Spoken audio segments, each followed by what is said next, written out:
Halo semuanya, bertemu kembali dalam konten biologi bersama dengan Kak Ira. Bagaimana nih kabarnya hari ini?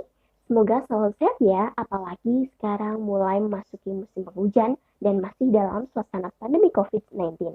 Pastinya kita sudah tidak asing lagi dengan COVID-19 bukan? Tahukah kalian COVID-19 disebabkan oleh apa? Nah, benar sekali, COVID-19 disebabkan oleh virus.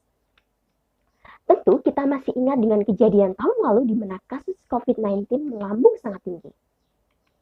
Melambungnya kasus COVID-19 ini diakibatkan karena virus dapat berkembang biak atau mereplikasi diri, sehingga dapat menularkan kepada orang lain. Banyak orang yang mengira kalau virus itu adalah bakteri, padahal bakteri adalah makhluk hidup, sedangkan virus adalah makhluk metaorganisme. Apa sih itu makhluk metaorganisme? Makhluk metaorganisme merupakan makhluk peralihan.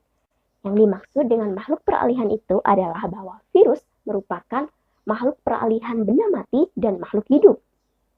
Virus disebut dengan benda mati karena virus dapat dikristalkan, sedangkan virus disebut dengan makhluk hidup karena salah satu cirinya adalah dapat berkembang biak atau bereplikasi. Replikasi virus merupakan cara virus untuk memperbanyak diri. Replikasi virus ini hanya terjadi di dalam sel inang yang masih hidup. Hal ini dikarenakan virus merupakan parasit obligat intraseluler, yaitu hanya bisa hidup di dalam sel inang yang masih hidup. Pada saat replikasi virus terjadi dua siklus yang disebut dengan siklus litik dan juga siklus lisogenik. Nah, siklus yang pertama pada replikasi virus adalah siklus litik. Pada siklus litik, tahap pertama disebut dengan adsorpsi atau penempelan. Pada tahap adsorpsi atau penempelan ini, virus akan menempel pada sel inang dengan reseptor site yang ada di bagian ekor virus. Tahap yang kedua yaitu tahap penetrasi atau injeksi.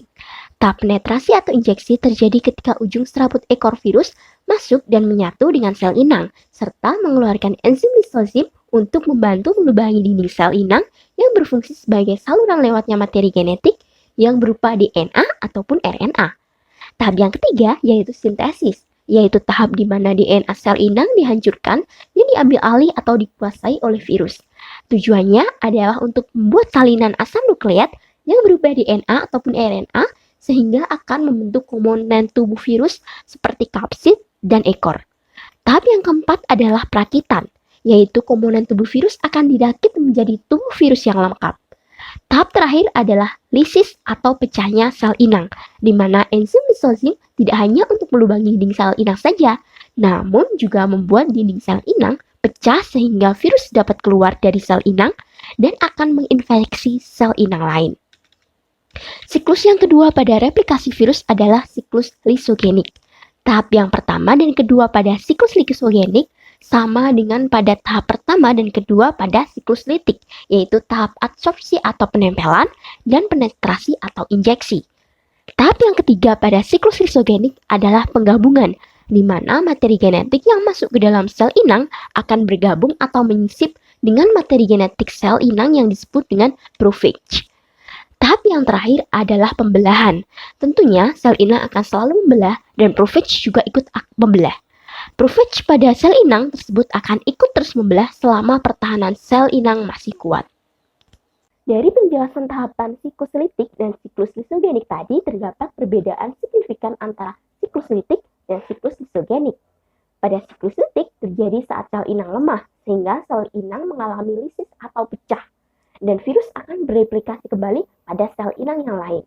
Pada siklus litik ini virus bersifat virulensi, yaitu menyebabkan penyakit. Sedangkan pada siklus lisogenik, virus tidak bersifat virulensi karena daya tahan tubuh inang kuat sehingga materi genetik virus hanya menyisip pada sel inang. Namun, suatu saat jika daya tahan sel inang lemah, siklus lisogenik tersebut akan masuk pada siklus litik. Nah, bagaimana teman-teman? Tentunya kalian sudah lebih memahami tentang apa itu replikasi virus. Semoga informasi tadi bermanfaat. Tetap semangat belajar, jaga kesehatan, dan sampai jumpa!